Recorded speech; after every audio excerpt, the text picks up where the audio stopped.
आज आदिवासी समाज केवल कुर्मियों के विरोध में ही एकजुट होकर आंदोलन कर सकता है, लेकिन जब उन पर ही बात आएगी, उन पर ही अगर प्रॉब्लम आएगा तो कौन निकल रहा है? उनके बसंत सोरेन जी बोल रहे, कौन सूर्य हम नहीं जानते। आक्रामकता दिखानी तो रांची में 4000 से ज्यादा आदिवासियों की हत्या इसलिए हुआ जमीन विवाद में। इतना गुस्सा वहां दिखाई, आपकी जमीन बचेगी। क्या नहीं हो रहा आदिवासियों के साथ? आदिवासी लोग मर रहे हैं और आदिवासी नेता चुप है। वहाँ कभी जादूगढ़ ग्राउंड में जाइए, देखिएगा स्थिति। महिलाएं मां नहीं बन पा रही अनिल जी, इतनी बुरी स्थिति है वहाँ, लेकिन बोलने वाला कोई नहीं था।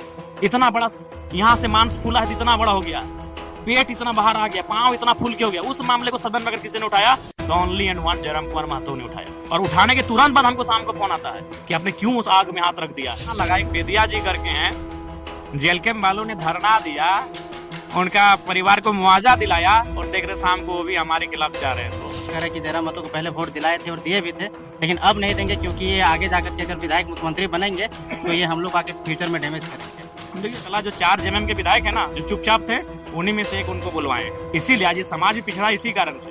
आदमी बोलता नहीं, बुलवाया जाता है, उनको बुलवाया गया। हम भी बोले यार अचानक उनको क्या हुआ, हम देखें पेपर कटिंग तो आदिवासी ने अगर योगदान दिया तो उनको सम्मान मिला हुआ है, वो आज जगहों पर है, उनकी भाषा संस्कृति का सम्मान है, उनके लोगों का सम्मान है, उनके लिए विशेष पैकेज विशेष सुविधा है। लेकिन वही हमने कहा केवल कुर्मी है जिसने अपना सर्वस्व निछावर नहीं। अब तो कहेंगे कि हमने बर्बाद हुए झारखंड राज्य में, और हम लोग आज कहीं नहीं है। आदिवासियों के लिए क्या क्या मांग? सरना धर्म कोड का मांग उठाया, जादूगोड़ा में जो आदिवासियों के साथ अत्याचार हो रहा है यूरेनियम के खनन से, हमने उस मामले को उठाया। जयराम महतो कैसे जाएंगे गुमला सिमडेगा और अपना पार्टी का विस्तार करेंगे, क्योंकि आप पार्टी के केंद्र अध्यक्ष भी हैं। डुमरी के वर्तमान विधायक इस वक्त हमारे साथ में है और डुमरी विधानसभा क्षेत्र में काफी योजनाओं का शिलान्यास करने के बाद में अभी बैठे हुए, अभी नाश्ता कर रहे हैं। दिन भर से खाना खाए कि नहीं? नहीं, सुबह एक बार घर से खा के निकले। आप बता रहे थे कि पैर का स्थिति और डैमेज हो गया, क्या स्थिति है? आप देख लीजिए भाई, इसको में कोनो बोलने का चीज है? इतना इतना लोगों के पास आंख है, आप दिखा दीजिए कि फूल गया पूरा, देखिए काला पड़ गया है। कैसे जांच करवाया? नहीं देखिए, अभी जांच नहीं करा पाए, समय नहीं मिला है, जांच कराएंगे, और जांच में अगर इस बार प्रॉब्लम निकलेगा तो एक दिन खुद एक वीडियो अपना बनाएंगे, जनता से माफी मांगेंगे, और कुछ दिन के लिए अज्ञातवास में चले जाएंगे, ना किसी से मिलेंगे, ना किसी से जुलेंगे, फोन से समस्या का समाधान करने का प्रयास करेंगे। आपके जो कार्यकर्ता होंगे वो काम करेंगे? हाँ, कार्यकर्ता काम करेंगे, और अगर इमरजेंसी विधायक का, चूंकि हम तो फोन से ही समस्या का समाधान करते हैं, तो फोन हमारा अवेलेबल रहेगा, लेकिन मिलना जुलना छोड़ देंगे। क्या क्या आज योजनाओं का शिलान्यास किया? 5-6 योजना का शिलान्यास। हाँ, पुस्तकालय था, सड़क है, पुल है, आरोग्य मंदिर है, उसका जीर्णोद्धार है, पीसीसी पथ है, तो कुल मिलाकर इसी प्रकार की योजनाओं का शिलान्यास किया गया। कल रामगढ़ के प्रकरण के बाद में आपका क्या रिएक्शन है? जिस प्रकार से आपका विरोध किया गया है, टाइगर को राष्ट्र पशु माना जाता है और आपको इंडिकेट करके आपका विरोध किया जा रहा है। ये बहुत ही दुर्भाग्य का विषय है। मैं उनसे बार-बार यही पूछता हूँ कि वो इतनी नफ़रत क्यों भरे हैं? हमने तो जब कुर्मी समाज भी, हमें लगता है लाखों की संख्या में झारखंड के 40-50 स्टेशन में धरना दिए थे। उन्होंने किसी आदिवासी नेता का ना नाम लिया, ना किसी आदिवासियों के खिलाफ कोई स्लोगन या नारा लगाया। उनकी माँग सरकार से है, वो अपने आंदोलन के माध्यम से सरकार तक अपनी माँगों को आज विगत दशकों से पहुँचा रहे हैं। भारत देश एक संवैधानिक देश है, माँग माँगना हर किसी का अधिकार है, देना या ना देना भारत का संविधान का है।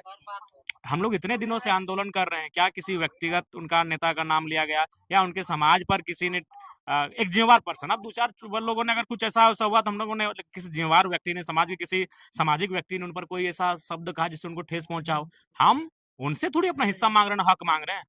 हमारी हमारी मांग सरकार से, भारत के लोकतंत्र से, भारत के संविधान से। लेकिन वो जिस प्रकार से अपना प्रदर्शन कर रहे हैं, ये बहुत ही चिंताजनक है, और बहुत ही माने हास्यास्पद है कि वो क्या सोच रहे हैं। उनको इतना ही ऊर्जा और आक्रामकता दिखानी तो रांची में 4000 से ज्यादा आदिवासियों का मृत्यु, माने मौत इसीलिए, हत्या इसलिए हुआ जमीन विवाद में। इतना गुस्सा वहां दिखाई, आपकी जमीन बचेगी।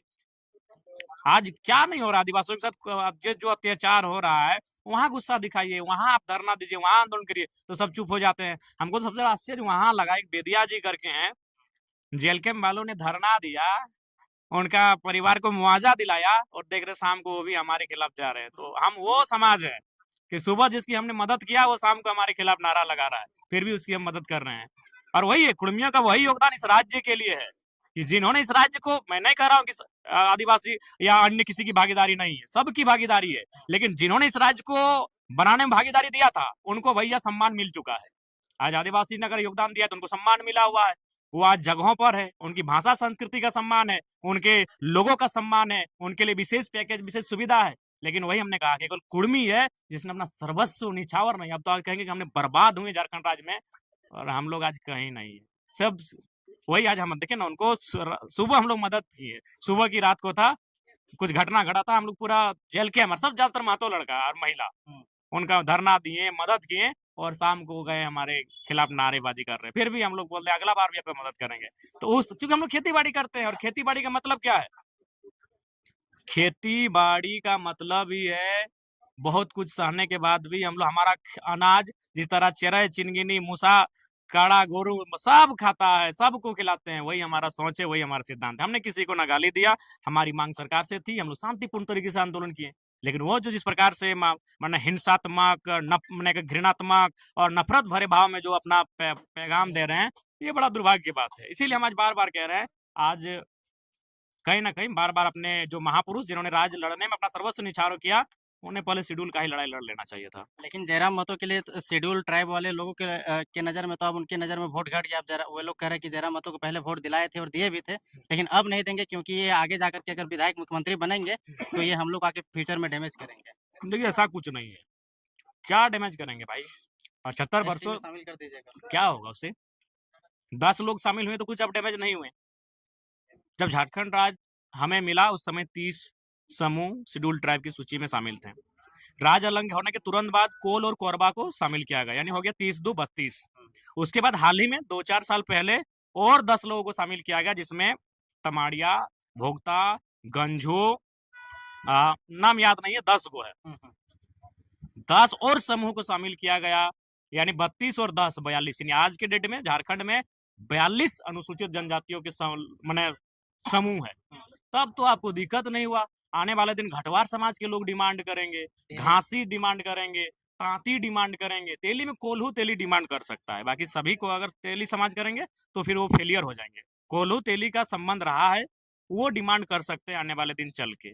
तो आने वाले दिन बहुत सारे लोग जो अंग्रेजों के कालखंड में, प्राचीन समय में ट्राइबल कल्चर जिनका रहा है, वो डिमांड करेंगे। तब तो उनको कोई दिक्कत नहीं हुआ। बोले 10 नया नया समूह जुड़ा, तब तो आपने चूं तक नहीं किया। भोक्ता तो बेचारे शेड्यूल कास्ट में थे। सत्यानंद भोक्ता तो चुनाव ही नहीं लड़ पाए उस कारण। तो आप शेड्यूल कास्ट से वो शेड्यूल ट्राइब में चला गया। और भी कई उसी समय बहुत नए नए नाम है, चूंकि इसीलिए हम लोग तो 10 समूह जाके ऐड हुआ, तब किसी को दिक्कत नहीं हुआ, ना रोड में आए ना सड़कों में आए। पता नहीं इनका नफरत कुर्मियों से क्यों है, वो आज तक हम नहीं समझ पाए। हम अभी भी समझ नहीं पा रहे कि ये नफरत माने क्या आप देख रहे हैं बिहार, उड़ीसा और माने छत्तीसगढ़, उत्तर प्रदेश के लोग पूरा रांची में माने जमशेदपुर में इत्यादि जगहों में आदिवासी का जमीन कब्जा करके बैठा है। और बोले तो उसमें 4000 लोगों का मर्डर हुआ है आदिवासियों का, केवल जमीन विवाद में। वहाँ उनका गुस्सा खून कुछ भी नहीं खोला। आज तक संथाल परगना में क्या स्थिति है आपको भी मालूम है। डेमोग्राफिक चेंज है। अब जो भी हो तो आदिवासी समाज जाने, संतो आदिवासी के नाम से संथाल परगना का नामकरण हुआ था संथालों के नाम से। वहाँ आपका गुस्सा ना आक्रोश कुछ नहीं दिख रहा है। लेकिन जिन लोगों के साथ आपने राज्य को अलग किया, और ये सभी जानते हैं भैया, अगर कुर्मियों की भागीदारी आदिवासियों के साथ झारखंड अलग राज्य की लड़ाई में नहीं होता तो राज्य अलग नहीं होता। क्लियर बात। जयराम महतो आदिवासियों के लिए अब तक क्या कुछ आवाज उठाए हैं? आप जाइए, मेरा जो विधानसभा का मेरा डिस्कशन है, कोई चोरी छुपे थोड़ी विधानसभा में बात होता है। चलिए आज के टाइम में रिकॉर्डिंग का जमाना है, इसलिए चलिए आप रिकॉर्डिंग आप इंटरनेट में दिखाते हैं। आप किताब मांग लीजिए ना, आरटीआई विधानसभा को एक चिट्ठी दिखिए कि अब तक डुमरी विधायक जयराम कुमार महतो ने विधानसभा के पटल पर किन किन विषयों पे बात किया है। कॉपी किताब बना हुआ है। आप पब्लिक को बता दीजिए जो आदिवासी लोग आपका विरोध कर रहे हैं कि हमने आपके आदिवासियों के लिए क्या क्या मांग सरना धर्म कोड का मांग उठाया। जादूगोड़ा में जो आदिवासियों के साथ अत्याचार हो रहा है यूरेनियम के खनन से, हमने उस मामले को उठाया। उसके बाद से आज देश स्तर के लोग उस पर ध्यान दिए। अभी जो आप देखेंगे चैनल में किसी का वहां मतलब मांस निकला हुआ है, किसी का पांव फूला हुआ है, किसी का पेट बाहर निकला हुआ है, इतना वो प्रॉब्लम है। तो उस मुद्दे को किसने विधानसभा में रखा? ओनली जयराम महतो। आज वहां जादूगोड़ा क्या स्थिति, वो महिलाएं मां नहीं बन पा रही, और सो सब मैक्सिमम आदिवासी परिवार है, महिलाएं मां नहीं बन पा रही। अनिल जी, इतनी बुरी स्थिति है वहां, लेकिन बोलने वाला कोई नहीं था। हमने जिस दिन मुद्दा उठाया था सदन में, शाम को हमको फोन आया कि विधायक जी आप बहुत गलत किए हैं, माने बवाल हो जाएगा आपके ऊपर, अब लोग टूट पड़ेंगे। मतलब वो लोग माने पूंजीपति लोग। ये हमको एक पत्रकार ने, जाने माने पत्रकार ने हमको फोन किया कि विधायक जी आप जादूगोड़ा का मामला क्यों छेड़ दिए? वो आग है, वहां आदिवासी लोग मर रहे हैं और आदिवासी नेता चुप है। वहां कभी जादूगढ़ ग्राउंड में जाइए, देखिएगा स्थिति, देखे होंगे कवरेज में आप लोग। इतना बड़ा यहाँ से मांस फूला है, इतना बड़ा हो गया है, पेट इतना बाहर आ गया, पांव इतना फूल के हो गया। उस मामले को सदन में अगर किसी ने उठाया तो only and one Jayram Kumar Mahato ने उठाया। और उठाने के तुरंत बाद हमको शाम को फोन आता है कि आपने क्यों उस आग में हाथ रख दिया है। क्या हाथ वापस ले लीजिए। कायल वापस लेंगे क्या है वापस कायल वापस ले लेंगे। तो ऐसे अनगिनत मामले हैं। सुभाष मुंडा की हत्या हुई यहाँ पे आपका रांची में, उस मामले को मैंने सदन में उठाया। आपका याद होगा बोकारो में भी जमीन विवाद में एक आदिवासी की हत्या हुआ, तब कोई सोरेन जी करके है, नहीं चंदनकई साइड में, तेलीडी साइड में, ये फोरलेन में, उस मामले को मैंने सदन में उठाया। बोलिए तो कि आदिवासियों का कौन सा मामला इतने कम समय मैंने नहीं उठाया। जयराम महतो कैसे जाएंगे गुमला सिमडेगा और अपना पार्टी का विस्तार करेंगे, क्योंकि आप पार्टी के केंद्र अध्यक्ष भी हैं। देखिए हम जाएंगे, जुड़ना या ना जुड़ना जनता का काम के है। साथ जाएंगे। आज हमारे पार्टी के देवेंद्र नाथ महतो जी कल वहां धरना पर हैं लोहरदगा में। देखिए आज भी याद रख लीजिए, आज आदिवासी समाज केवल कुर्मियों के विरोध में ही एकजुट होकर आंदोलन कर सकता है, लेकिन जब उन पर ही बात आएगी, उन पर ही अगर प्रॉब्लम आएगा, तो कौन निकल रहा है, कौन निकल रहा है, कहाँ? अभी तो आप बताइए ना, उनके बसंत सोरेन जी बोल रहे हैं, कौन सूर्य हंसदा हम नहीं जानते हैं। आज क्या हुआ, अगर इतनी भीड़ जितना आज वो कल निकालने, अगर उतनी भीड़ सूर्य हंसदा के न्याय के लिए निकल जाता, तब तक न्याय मिल चुका होता। क्या लगता है जयराम जी, इसके पीछे कौन है? कोई पॉलिटिकल एजेंडा है, कोई इनको फंडिंग कर रहा है, या इसके पीछे कोई गॉडफादर वगैरह है? नहीं, कोई तो होगा। इसलिए कोई होगा कि कल का जो उनका आंदोलन था, वो पूरी तरह से जयराम महतो पर केंद्रित था।